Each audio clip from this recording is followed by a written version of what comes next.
अस्सलाम वालेकुम, welcome to rangers kitchen. आज हम बनाएंगे धुआंधार गोश्त।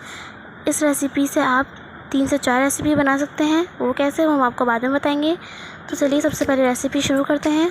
उसके लिए हमने 3 पाव गोश्त लिया है साफ़ करके, और उसमें 3 से 4 दरमियानी प्याज ऐड कर लेंगे, और इसी के साथ 2 टेबल स्पून लहसुन अदरक ले लेंगे। लहसुन अदरक डालने के बाद इसमें 2 टेबल स्पून लाल मिर्च पाउडर ऐड कर लेंगे, और फिर हल्दी 1/4 टीस्पून। हल्दी के बाद ज़ीरा पाउडर 1 टीस्पून,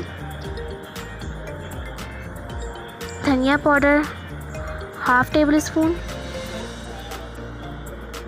गरम मसाला 1/2 टीस्पून, नमक 1 टीस्पून।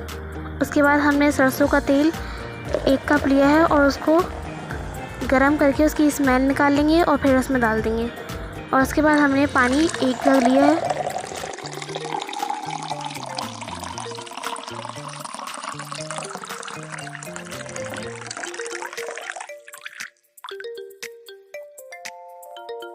इन सब चीज़ों को थोड़ा सा मिक्स कर लेंगे।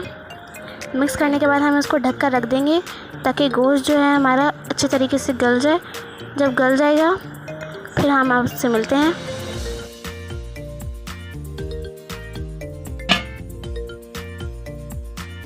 ये बनकर रेडी हो गया है हमारा गोश्त का सालन, सिर्फ गोश्त का सालन। अभी हम इसमें दही और धुआं लगाना बाकी है, तो वो लगाएंगे। और शुरू में जो हमने बात की थी कि आपको बाद में बताएंगे, तो वो बात ये है कि आप भुनाई करते हुए अगर आप उसमें आलू डाल दें तो आलू गोश्त बन जाएगा, और सिर्फ आप भुना गोश्त भी खा सकते हैं, वो भी अच्छा लगता है। उसमें आप लौकी डाल दें तो लौकी गोश्त बन जाएगा। और जो हमारी मेन जो रेसिपी है, ये जो हम बना रहे हैं धुआंधार गोश्त, ये भी बन सकती है इसी रेसिपी से जो हम आपको बता रहे हैं।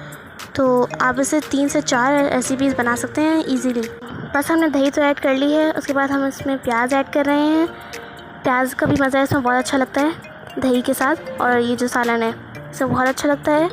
और इसमें हम कटी हुई मिर्च डाल रहे हैं और हरा धनिया डाल रहे हैं। तो अब बारी है अपने लास्ट स्टेप की, जो कि है धुआं डालना। तो हमने कोयले को एकदम गरम कर लिया है चूल्हे पे, और अब इसमें घी डाल के इसका धुआं निकल जाएगा, तब हम इसमें ढक्कन रख के इसको थोड़ी देर रख लेंगे ताकि इसका धुआं पूरे में फैल जाए।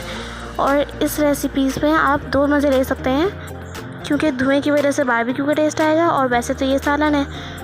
तो अगर आपको ये वीडियो अच्छी लगी है तो इसको लाइक और शेयर करें,